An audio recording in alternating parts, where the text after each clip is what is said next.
Hey guys, Dave Max 6 here. I want to say a few words before this next episode of Ask the Doc. So, number one, Dr. Ren and I wanted to thank you for watching the show, make it so popular. It's really taken off, and we really appreciate your feedback and your questions. And for most part, they're very, very good questions.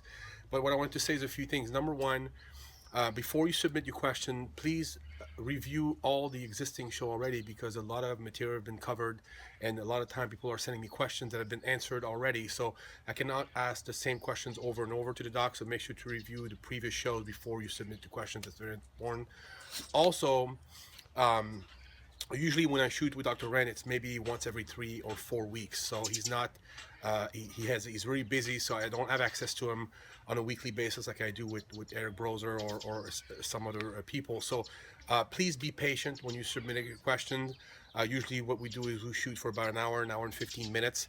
We can answer about 10 to 12 questions at a time. And usually what I'll do is I'll do each show about 2 to 3 questions, which lasts about 15 to 20 minutes. So it might take a while before your question is answered and actually put on the channel. So don't despair if it's a good question. Usually I will ask the doctor, and also I always answer everybody who sends me an email concerning questions. But please be patient, and we will answer your question in due time. And that's it. Thanks for watching the show, guys.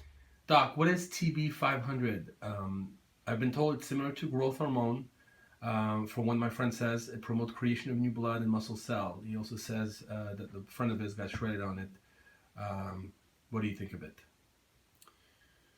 TB500 is thymosin 4 beta, I think something like that is another name for it, and I think this is the peptide name for it.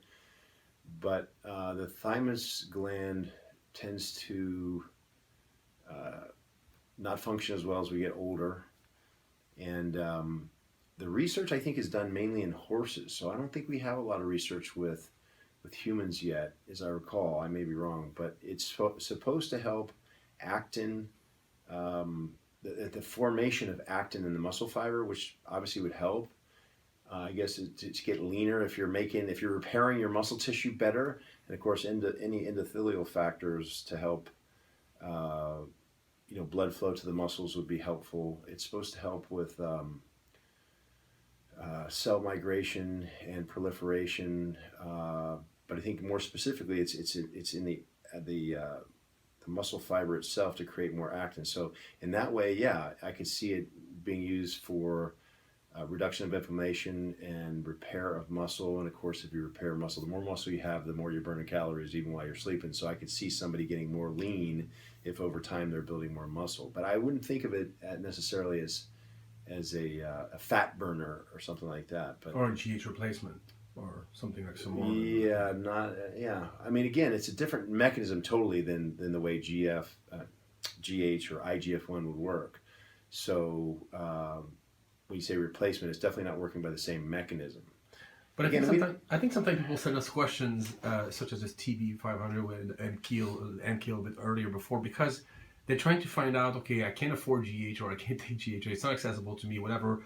What could I use instead? So they come up with those, roundabout, and they don't always realize Somorelin will be better or something else will be better. I mean, the guy who mentioned the MK3, you were actually kind of impressed with that one, and you're going to research it more. So I think these people are just hearing about from a friend or whatever about certain peptides, and they're like, "Was this good?" And I think that's what we're dealing with well, here. that's the market. I mean, that's why the market is building up for these so-called here so far mainly illegal peptides, Mm-hmm. because people want to either avoid the doctor, Mm-hmm. Pay us money. the gatekeeper, if you Yeah. will, or it's not legal, and they say, well, let me try a better way. Some of it's from frustration, some of it's misplaced, obviously, because again, it could be just the training technique is off. But it's also human nature. I agree to see if we can find a better way, and medicine is trying to manipulate the body in a way that we want to manipulate it.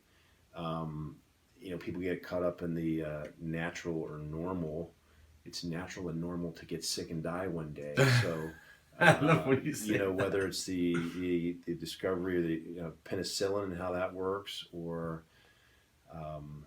the way we use testosterone, the way we're finding out that stem cells work. I mean, the idea is to improve the quality of life, to repair the human body, and also, if we can, improve longevity as well. So these peptides are exciting. I don't know if I think what we need is the pharmaceutical companies to latch onto these and start doing some research. As I said, with the TB500, there isn't a whole lot of research that I found. A patient of mine asked me about that probably a year ago, and I dug into it. And again, I think the studies were mainly with horses, the best ones. And why people aren't pursuing that more, people being the pharmaceutical companies or some private individuals, I don't know. Maybe there's not enough money. I apologize if I can't give a more thorough answer, but the problem is, particularly from a wearing the medicine hat, there are a lot of standards by which we come up with answers. In other words, we ethically, I can't tell you that something works, and probably more importantly, it doesn't harm you until we've done sufficient studies that are typically double-blind, placebo-controlled studies.